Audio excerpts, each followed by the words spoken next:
country gets beat by 30 and Kentucky loses at Georgia. Auburn had a tough game. You get a double-digit road win in a tough place. I mean, what's this one mean for you to be able to come in this environment and win this game the way you did?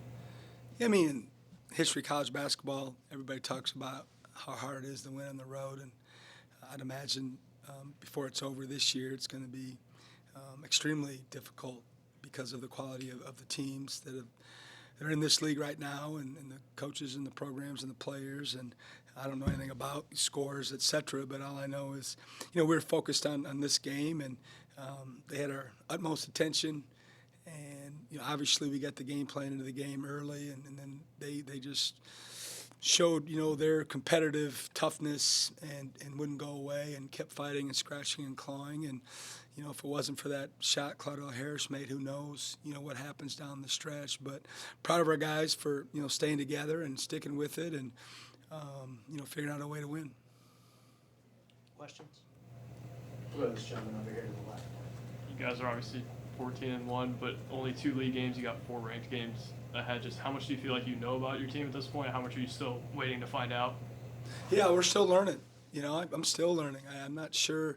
We're getting more and more comfortable with who we are, and we flipped our starting rotation for the first 9 or 10 games on the regular every single game, and we've settled in the last 4, I think, with the same lineup, which kind of gives people more of a comfort level of knowing when they're going to the game and who they're going to play. But we're definitely still, trying to get a feel and figure out exactly, where we need to move people around. But we're getting better at that, like in terms of understanding, our parts and our pieces and how they work together. But in terms of, the next 4 games, it's a cliche, but that's all we do is we just focus on the next one and treat it like the Super Bowl, and we'll do that for this one coming Saturday. Go ahead, Rob. You talk about that Claudell shot, and, they had all the momentum at that point. The crowd was in it. You come out of the timeout, and he knocks that one down with a hand in his face. Is that how you drew it up in the timeout? Heck no. That was talent. That was experienced talent, trust in his stroke, all the time in the gym when nobody's watching. It had nothing to do with us. It had everything to do with him and, like I said, his experience and talent. And he shot it with great confidence, and, it was a big one. I thought the play where Cam Matthews, we end up having the ball on the turnover, and he kind of fumbled it. And if we had completed that, I don't know if it would have got there, but it did. And then when after Claudell hit the shot, if I'm not mistaken, we got to stop and score it again and end up, getting it to 10, and we're able to close it out. Questions? Go ahead. What did Vanderbilt do late there to cut it to 5 before the Harris shot? Yeah, they just came out, swinging there. Not so much early, but more like after the first media. We got it up to 22. I'm not sure exact time. And then they just had a resolve about them. They, we knew they were very physical on the ball defensively. We knew they would challenge us, turnover-wise, and they gave us fits at time. They got us out of rhythm offensively. We had a bunch of really bad possessions in a row. The rebounding became an issue for us. At halftime it was very, very close. I felt good about where we were at, and then the second half they just beat us on the offensive backboards. We had way too many turnovers, which caused runouts and allowed their fans to get in the game. But Coach Byington's done a tremendous job, coming out of the gate first year, all new team for the most part, and what they've done thus far has been very impressive, and they were very impressive on tape. We knew we'd have to beat them. That's what we kept talking about in our timeouts, like they're not going away, don't hope. Don't hold on. Go take it from them. Keep playing. Keep being aggressive. In the end, we were able to do that. Other questions for Coach? We'll go back to Robbie. You've been really high on this talent and depth from the very beginning, but, you have Kugel has a tough night. Hubbard, first single-digit scoring game. What does this say about your group that you're able to overcome that and get a road win when 2 of your best scorers are kind of struggling like that? Yeah, Riley just couldn't get it going, for whatever reason.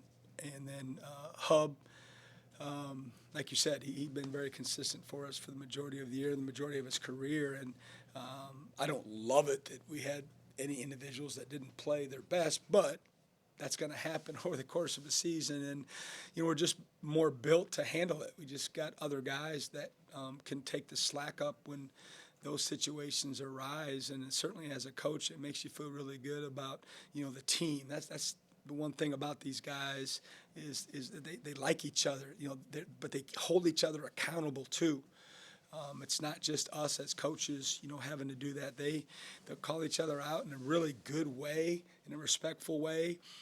In this day and age, when you have that, it gives yourself a chance to be successful.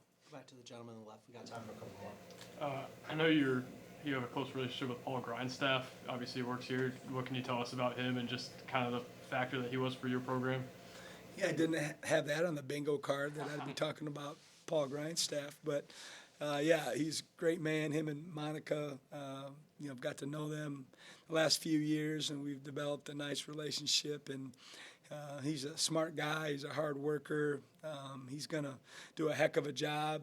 I'm happy for him and his family. I'm, like looking at him going, boy, he's gonna elevate, their athletic program. And it was a heck of a hire for Vanderbilt University for sure.